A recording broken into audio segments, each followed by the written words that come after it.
जीत लो हर लम्हा, बीत जाने से पहले लौटकर यादें आती हैं, वक्त नहीं। कन्या वर्गो राशि वालों के लिए 2025 बहुत ही ज्यादा गोल्डन होने वाला है। इस साल को आप जितने अच्छे से जी सकें उतने अच्छे से जिए, क्योंकि इस साल आपको सब कुछ मिलने वाला है। प्यार, पैसा, फिटनेस, नया वाहन, नई नौकरी या बिजनेस, या फिर पैसे कमाने के कुछ सुनहरे अवसर और अपने लव्ड वंस के साथ बहुत अच्छा और कीमती समय बिताने के मौके। वर्गो राशि वालों की यही खासियत है, वो अपने से ज्यादा अपने लव्ड वंस को प्यार देते हैं। अपने पर इतना ध्यान नहीं देते जितना अपनी फैमिली पर या फिर अपने लवर पर देते हैं। खुद को भूल जाते हैं, लेकिन जिनको यह चाहते हैं या फिर इन्हें जो चाहते हैं उन्हें कभी नहीं भूलते। उनके लिए कुछ भी कर गुजरने को तैयार रहते हैं। आइए इस विशेष राशि वर्गो कन्या राशि, जिन्हें दिल का राजा भी कहा जाता है, इनका 2025 का बिल्कुल सटीक राशिफल जानते हैं। लेकिन इससे पहले हम इस वीडियो को शुरू करें, आप मेरे चैनल द डिवाइन मैनिफेस्टेशन को सब्सक्राइब कर लीजिए, बेल आइकन प्रेस कर दीजिए, इस वीडियो को लाइक कर दीजिए और कमेंट्स में हर हर महादेव या फिर ब्लेसिंग्स लिख दीजिए। सबसे पहले शुरुआत करते हैं सबसे इंटरेस्टिंग टॉपिक, यानी कि आपके प्रेम संबंधों से। 2025 में कन्या राशि वालों के प्रेम संबंध कैसे रहने वाले हैं, वर्गो वालों की लव लाइफ कैसे रहने वाली है। 2025 आपके लिए मिला जुला परिणाम देता हुआ प्रतीत हो रहा है। प्यार के लिए पंचम भाव के स्वामी शनि साल की शुरुआत से लेकर मार्च तक छठे भाव में रहेंगे। भले ही पंचमेश का छठे भाव में आना अच्छी बात नहीं है, लेकिन शनि का छठे भाव में गोचर अच्छा माना गया है। स्वाभाविक है कि यह सार्थक प्रेम में मददगार बनेगा। वहीं मार्च के बाद शनि का गोचर सप्तम भाव में जाएगा, जो प्रेम विवाह करने की इच्छा रखने वाले लोगों के लिए बहुत ज्यादा मददगार बनेगा।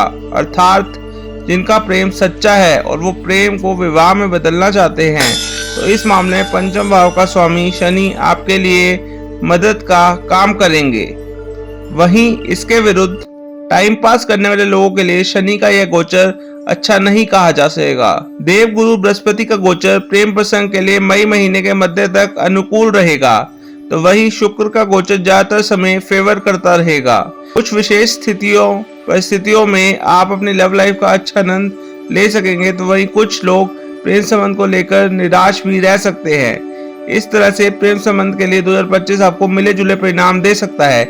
लेकिन अगर आप अपनी लव लाइफ को बेटर करना चाहते हैं, तो मैं आपको एक बहुत आसान उपाय बता देता हूँ। उससे आपकी लव लाइफ बहुत अच्छे से चलेगी और आपकी लव लाइफ में प्यार भी रहेगा और निरस्ता बिल्कुल खत्म हो जाएगी। करना क्या है, आपको शनिवार के दिन कुछ गरीब बच्चों में बिस्किट दान कीजिए, जिनसे शनिदेव खुश हो जाएंगे और आपके प्यार के ऊपर उनकी जो भी छाया है वह खत्म हो जाएगी। आप चाहें तो आप 11, नहीं तो 21, नहीं तो 51, जितने भी बच्चों में चाहें उतने बच्चों में बिस्कुट के पैकेट दान कीजिए।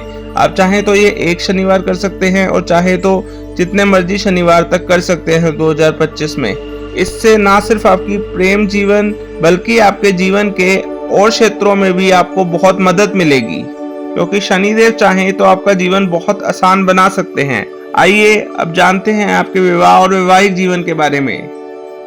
कन्या राशि वालों में जिनकी उम्र विवाह की हो चुकी है और जो लोग विवाह करने के लिए प्रयत्न कर रहे हैं, उनके लिए इस वर्ष का पहला हिस्सा अपेक्षाकृत अधिक मददगार नजर आ रहा है। सप्तमेश बृहस्पति भाग्य भाव में है। स्वाभाविक है कि आपके पुण्य कर्मों से आपकी कुंडली के अनुसार आपको योग्य और धार्मिक स्वभाव वाला जीवन साथी या जीवन संगनी मिलने के योग बहुत मजबूत रहेंगे। मई महीने के मध्य के बाद विवाह के योग तुलनात्मक रूप से कम रहेंगे। प्रयत्न करके मई महीने के मध्य भाग से पहले अपने विवाह की बातों को आगे बढ़ा लीजिएगा, अगर आप विवाह करना चाहते हैं तो। वैवाहिक जीवन की बात करें तो इस मामले में साल मिले जुले परिणाम दे सकता है। एक और जहां मई महीने के बाद राहु केतु का प्रभाव सप्तम भाव से दूर होकर आपसी गलतफहमियों को दूर करने का काम कर रहा है, वहीं मार्च महीने के बाद से ही शनि का सप्तम भाव में होना कुछ विसंगतियों के आने का संकेत कर रहा है। अर्थात गलतफहमियों के चलते रिश्तों में आई कमजोरी इस वर्ष दूर होगी, लेकिन शनि की उपस्थिति के कारण किसी बात को लेकर वाद विवाद या फिर जिद का भाव बढ़ सकता है, अथवा जीवन साथी या जीवन संगनी के स्वास्थ्य में कुछ प्रतिकूलता देखने को भी मिल सकती है। यानी कि कुछ पुरानी समस्या दूर होने के योग बन रहे हैं, लेकिन नए सिरे से कोई समस्या भी आ सकती है। ऐसे में कोशिश करके आपको किसी भी नई समस्या को बड़ा होने से रोकने के लिए कोशिश जरूरी रहेगी। हो सके तो अपने घर परिवार में झगड़ा मत कीजिएगा। अगर झगड़े की नौबत आ जाती है तो बहस को जितना हो सके टाल लीजिएगा। पारिवारिक मामलों में इस वर्ष किसी भी बड़ी समस्या के योग नहीं है। आपके दूसरे भाव के स्वामी शुक्र साल के ज्यादातर समय बहुत बेहतर स्थिति में रहेंगे। फलस्वरूप पारिवारिक जीवन में अच्छाइयां बनी रहेंगी। परिजन एक दूसरे के साथ यथा संभव सामंजस्य बिठाने की कोशिश करते रहेंगे। मई महीने के मध्य के बाद देवगुरु बृहस्पति पंचम दृष्टि से दूसरे भाव को देखकर घर परिवार का माहौल को और ज्यादा अच्छा बनाने की कोशिश करेंगे। इस तरह से हम कह सकते हैं कि इस वर्ष पारिवारिक मामलों में किसी बड़ी समस्या के योग नहीं है। अलबत्ता जानबूझकर किसी परेशानी को बड़ा होने नहीं दीजिएगा। ग्रस्त मामलों में भी आपको इस वर्ष अच्छे परिणाम मिलेंगे।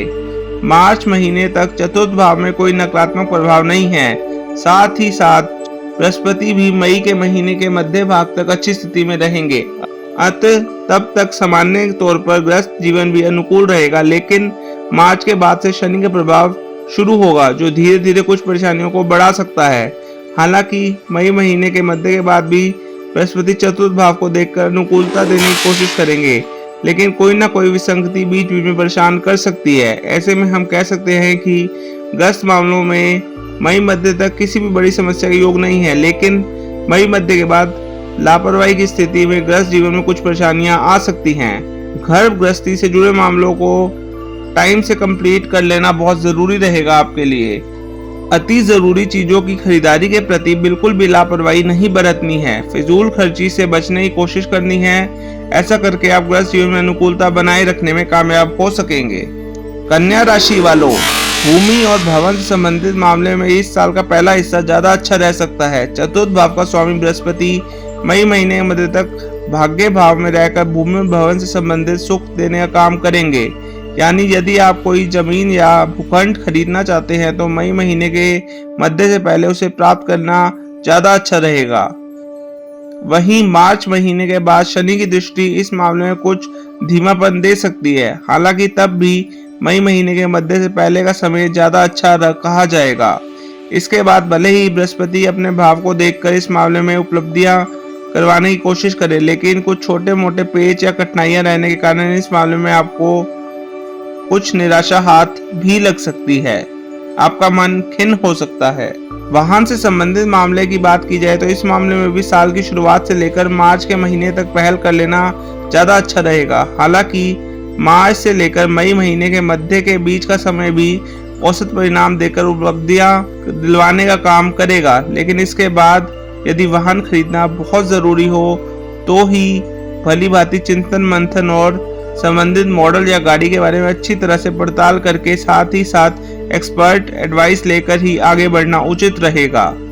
जल्दबाजी या अति उत्साह में काम करने की स्थिति में आप गलत वाहन का चयन कर सकते हैं। मई महीने के मध्य के बाद वाहन से संबंधित निर्णयों को बहुत ही सावधानी पूर्वक संपन्न करना जरूरी रहेगा आपके लिए, खासकर अगर आप सेकंड हैंड वाहन खरीद रहे हैं तो। शिक्षा के दृष्टिकोण से सामान्य तौर पर साल 2025 अच्छा कहा जाएगा। किसी बड़े व्यवधान के योग नजर नहीं आ रहे हैं। आपकी मेहनत के अनुरूप आपको शिक्षा के क्षेत्र में लाभ होता रहेगा। साल की शुरुआत से लेकर मई महीने के मध्य तक उच्च शिक्षा के कारक बृहस्पति का गोचर पूरी तरह से आपके लिए अनुकूल रहेगा। स्वाभाविक है कि आप शिक्षा में अच्छा करते रहेंगे। मई मध्य के बाद बृहस्पति का गोचर आपके कर्म स्थान पर होगा। ऐसे में व्यवसायिक शिक्षा लेने वाले विद्यार्थियों को थोड़ी कड़ी मेहनत के बाद अच्छे परिणाम मिल सकेंगे। उच्च शिक्षा प्राप्त करने वाले विद्यार्थियों के लिए भी यह गोचर अच्छा कहा जाएगा, लेकिन अन्य विद्यार्थियों को अपेक्षाकृत अधिक मेहनत करने की जरूरत पड़ सकती है। अर्थात सामान्य तौर पर यह साल शिक्षा के लिए अच्छा है, लेकिन मई महीने के मध्य के बाद आपकी मेहनत के ग्राफ को बढ़ाने की आवश्यकता रहेगी। ऐसा करने की स्थिति में परिणाम अच्छे बने रहेंगे। अब बात करते हैं आपके व्यवसाय की। व्यापार व्यवसाय के दृष्टिकोण से साल 2025 आपको औसत या मिले जुले परिणाम दे सकता है। यद्यपि दशम भाव की स्थिति इस साल किसी नकारात्मक प्रभाव में नहीं रहेगी, लेकिन मई महीने के मध्य के बाद बृहस्पति का गोचर दशम भाव में रहेगा। सामान्य तौर पर दशम भाव में बृहस्पति के गोचर को अच्छा नहीं माना जाता, लेकिन धैर्य के साथ और पुराने अनुभवों का सहारा लेकर काम करने की स्थिति में आपको बहुत अच्छे परिणाम मिलते रहेंगे। वहीं दूसरी तरफ मार्च के बाद शनि का गोचर सप्तम भाव में होगा, जो व्यापार व्यवसाय में कुछ धीमापन दे सकता है, लेकिन इन सबके बीच अनुकूल बात यह रहेगी कि सप्तम भाव में राहु केतु का प्रभाव समाप्त हो जाएगा। इन सारी स्थितियों को ध्यान में रखकर देखें तो हम कह सकते हैं कि इस वर्ष व्यापार व्यवसाय में कुछ धीमापन देखने को मिल सकता है, लेकिन अनुभव, युक्ति और वरिष्ठों का मार्गदर्शन लेकर काम करने की स्थिति में धीमी गति में ही सही कार्य व्यापार को आगे बढ़ाता रहेगा और आप उसमें अच्छा लाभ कमा सकेंगे। अगर आप अच्छा लाभ कमाते हैं तो अपने पैसे को अच्छे से इन्वेस्ट कीजिएगा, उसको कहीं पे सही जगह पे इन्वेस्ट कर लीजिएगा, चाहे म्यूचुअल फंड्स में चाहे एफडी में। उसको ज़्यादा उड़ाइएगा मत, वेस्ट मत कीजिएगा, अपने खर्चों को थोड़ा कंट्रोल में रखिएगा। अब बात करते हैं आपकी नौकरी की। नौकरी के दृष्टिकोण से साल 2025 आपके लिए औसत रह सकता है। बीच बीच में कुछ व्यवधान देखने को मिल सकते हैं, लेकिन उन्नति के योग भी बन रहे हैं। साल की शुरुआत से लेकर मार्च के महीने तक शनि ग्रह के गोचर की अनुकूलता आपकी नौकरी को मजबूती देगी। भले ही मेहनत अधिक करनी पड़े, लेकिन आपके काम बनेंगे और आपके वरिष्ठ आपके कामों से प्रसन्न रहेंगे। कंपनी का सामर्थ्य और आपकी मेहनत के अनुरूप आपकी तरक्की भी संभावित है। यदि आप नौकरी में परिवर्तन करना चाह रहे हैं तो इस मामले में यह साल आपकी मदद करेगा। मार्च महीने के बाद मई तक आपके छठे भाव में कोई नकारात्मक प्रभाव नजर नहीं आ रहा है। इस बीच में आप अपनी जॉब में काफी रिलैक्स महसूस करेंगे। मई महीने के बाद राहु का गोचर छोटे मोटे व्यवधान दे सकता है, लेकिन अनुकूल बात यह रहेगी कि व्यवधान के बाद भी सब कुछ अच्छा होगा और आप एक विजेता की भांति उपलब्धि और सम्मान प्राप्त कर सकेंगे। आर्थिक मामले में साल 2025 सामान्य तौर पर काफी अनुकूल रह सकता है। आप अपनी मेहनत के अनुरूप आर्थिक उपलब्धियां प्राप्त करते रहेंगे। आपके लाभ भाव तथा धन भाव पर लंबे समय किसी भी नकारात्मक ग्रह का प्रभाव नहीं है। आप व्यापार व्यवसाय या नौकरी में जितना अच्छा प्रदर्शन कर सकेंगे, उसके अनुरूप आपको आर्थिक लाभ मिलेगा और आप अच्छे खासे धन को संचय भी कर सकेंगे। जैसा मैंने आपको पहले बताया, अपने पैसे को किसी एफडी या फिर म्यूचुअल फंड में इन्वेस्ट कर दीजिएगा। ज़्यादा खर्चा मत कीजिएगा, फजूल खर्चा मत कीजिएगा। साल की शुरुआत से लेकर मई महीने के मध्य तक धन के कारक बृहस्पति का गोचर आपके लिए अच्छी खासी अनुकूलता दे रहा है। इसके बाद बृहस्पति कर्म भाव में होकर धन भाव को देखेंगे, जो धन बचाने में मददगार बनेंगे। अर्थात आप अपनी कमाई के अनुरूप पर्याप्त धन बचा सकेंगे। पहले से बचाए गए धन की रक्षा सुरक्षा में भी बृहस्पति मददगार बनेंगे। शुक्र का गोचर भी ज्यादातर समय धन की रक्षा सुरक्षा में आपकी सहायता करता रहेगा। इस तरह से हम कह सकते हैं कि आर्थिक मामलों के लिए साल 2025 सामान्य तौर पर अनुकूल परिणाम दे सकता है।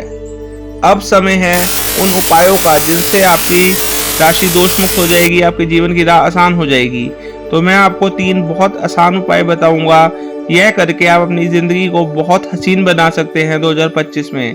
पहला उपाय यह रहेगा कि किसी काली गाय की नियमित रूप से सेवा कीजिएगा। अगर आपको सड़क पर काली गाय नहीं मिलती तो आप किसी गौशाला में जा सकते हैं, वहां पर आप उसकी सेवा कर सकते हैं, उनको कुछ चारा वारा खिला सकते हैं, जिससे आपकी जिंदगी आसान हो जाएगी। दूसरा उपाय आपके लिए यह रहेगा 2025 में कि गणेश जी की पूजा आराधना नियमित रूप से करते रहिएगा। और तीसरा उपाय आपके लिए यह है कि माथे पर नियमित रूप से केसर का तिलक लगाइएगा। इन 3 आसान उपायों से आपकी जिंदगी बहुत आसान हो जाएगी। अगर आपको यह वीडियो पसंद आई तो मेरे चैनल द डिवाइन मैनिफेस्टेशन को सब्सक्राइब कर लीजिए, बेल आइकन प्रेस कर दीजिए, इस वीडियो को लाइक कर दीजिए और कमेंट्स में हर हर महादेव या फिर गणपति बप्पा मोरया लिख दीजिए। मैं आपका अपना आचार्य माधव मिलूंगा यहाँ आपके अपने चैनल द डिवाइन मैनिफेस्टेशन में आपसे हर रोज, हर हफ्ते, हर महीने, हर साल। Thank you, take care, bye bye, see you.